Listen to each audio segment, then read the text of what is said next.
کہ ماں ہمیشہ یہ کہا کرتی تھی کہ ہر چیز کا بنانے والا اللہ ہے۔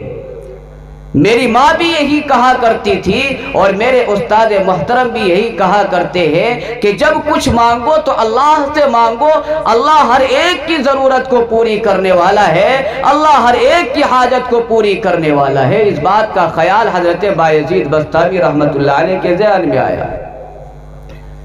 انہوں نے اللہ کی بارگاہ میں اپنے دونوں ہاتھوں کو پھیلایا اور اللہ سے دعا مانگی ہے، اللہ تجھے معلوم ہے کہ مجھے ماں کی یاد ستا رہی ہے، اور استاد محترم کو میری ماں نے وصیت کی ہے، اور استاد محترم نے مجھے اتنا سبق یاد کرنے کے لیے دیا ہے کہ یاد کرنا تیری مدد کے بغیر محال اور ناممکن ہے، اس لیے اے اللہ آج میں تیری مدد کا طلبگار ہوں، میری مدد فرما دے اور اتنے سبق کو یاد کرا دے۔ تنہائی میں بیٹھ کر کے اللہ کی بارگاہ میں ہاتھ پھیلایا، دعا مانگی، دعا قبول ہوئی، اور حضرت بایزید بستامی رحمت اللہ علیہ نے ان تمام اسباب کو جو استاذ کی طرف سے دیے گئے تھے، جن کا یاد کرنا محال اور ناممکن تھا، مشکل تھا، یاد کر لیا اور استاد محترم کی خدمت میں حاضر ہوئے اور عرض کیا کہ حضرت آپ میرے سبق کو سننا شروع کریں۔ استاد محترم نے سوچا کہ سبق یاد کہاں سے ہوا ہوگا، جب حضرت بایزید بستامی رحمت اللہ علیہ نے سبق سنانا شروع کیا تو فر ایک طرف سے جتنا سبق دیا گیا تھا سنا ڈالا۔ حضرت استاد محترم سمجھ گئے کہ ان کی ماں کی دعا اس بچے کے ساتھ ہے، اور ماں نے جو تربیت کی تھی آج وہ تربیت کارگر ثابت ہوئی ہے۔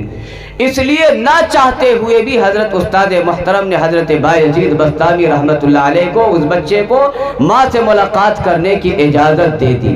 حضرت بایزید بستامی رحمت اللہ علیہ اچھلتے کودتے ہوئے خوشی کے ماحول میں اپنی ماں سے ملاقات کرنے کو جا رہے ہیں۔ چھوٹے سے بچے ہیں، جا کر کے جب اپنے گھر پر پہنچتے ہیں تو دروازے پر دستک دی جاتی ہے، کنڈی بجائی جاتی ہے۔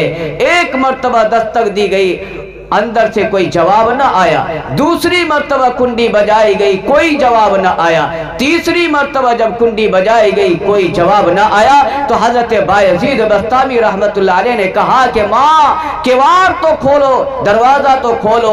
ماں نے جواب دیا کون ہے دروازے پر؟ تو حضرت بایزید بستامی رحمت اللہ علیہ نے جواب دیا کہ ماں تیرا بیٹا بایزید تیرے دروازے پر کھڑا ہے، تجھ سے ملاقات کرنا چاہتا ہے۔ تو ماں نے جواب دیا یہ میرا بایزید نہیں ہو سکتا، یہ میرا بچہ نہیں ہو سکتا، اس لیے کہ میں نے تو اپنے بچے کو عالم ربانی بننے کے لیے بھیجا ہے، اور مجھ سے ان کے استاد نے یہ وعدہ کیا ہے کہ جب تک میں ان کو عالم ربانی نہ بنا دوں میں چھٹی نہیں دے سکتا، اس لیے تم واپس چلے جاؤ، یہ میرا بایزید نہیں ہو سکتا، میرا بچہ نہیں ہو سکتا۔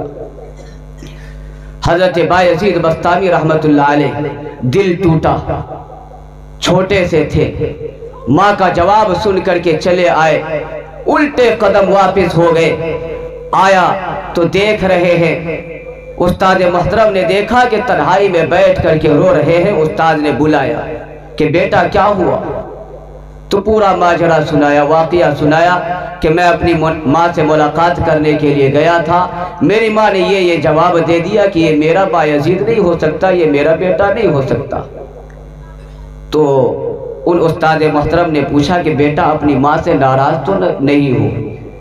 تو اس بچے نے جواب دیا کہ حضرت ماں سے ناراض تو نہیں ہوں، لیکن دل ٹوٹا بہت ہے، دل ٹوٹا بہت ہے۔ یہ دل چاہتا تو تھا ماں سے ملاقات کرنے کے لیے، لیکن ملاقات نہ کر سکا۔ ماں سے ناراض نہیں ہوں لیکن دل ٹوٹا ہے، لیکن دل ٹوٹا ہے۔ آج میں نے یہ ٹھان لیا ہے کہ جب تک میں کچھ نہ بن جاؤں میں ماں سے ملاقات کرنے کے لیے نہیں جا سکتا۔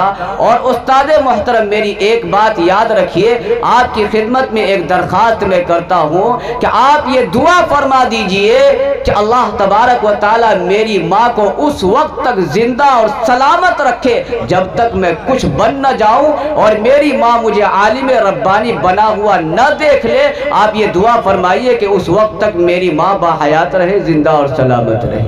استاد محترم نے دعا دی، مسلسل 16 سال تک حضرت بایزید بستامی رحمت اللہ علیہ اپنے استاذ کی خدمت میں لگے رہے.